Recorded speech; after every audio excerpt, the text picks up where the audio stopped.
અમુક તો દમણવાલાએ તાળી પાડી.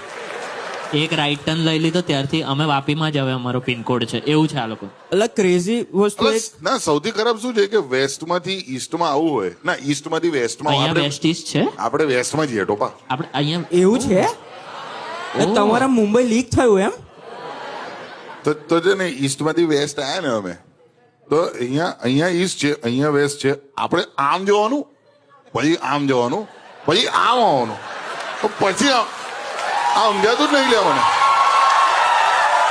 તું સમજો. આટલું સ્ટ્રેસ હોય વિચારવાનું તો અહીંયા રહી જવાનું જ ગમે ને યાર. આ લોકો એક સાધારણ એક ફ્લાયઓવર નહીં બને કે આટલી બધી ના ઇન્ડસ્ટ્રી મેં જોયું છે. મેં આજે માં કસમ સ્ટેશનની બહાર પેલા પાયા જોયા એની ઉપર ક્યારેક ડાંબર પથરાશે એવું નથી.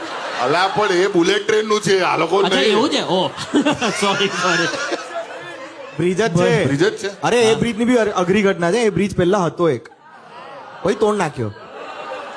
બ્રિજ હતો ને તોડ નાખ્યો એ તોડ નાખ્યો કે હવે નવો બનાવીશું. આ વાપીનું એવું જ છે તમે એક ઓડિટોરિયમ હતું એ તોડ નાખ્યું હવે બનાવીશું નવું. બ્રિજ હતું તોડ નાખ્યું ફરીથી બનાવીશું. એમાં શું થાય સોમવારે બનાવવાનું ચાલુ કરે પછી શનિ રવિ આવે તો દમણ જઈ આવે.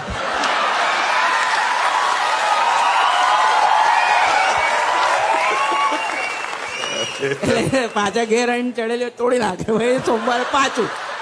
ખિલખિલાટ કસાવે પેટ દુખાડે લવારે ટેન્શન ભૂલાવે મોજ કરાવે લવારે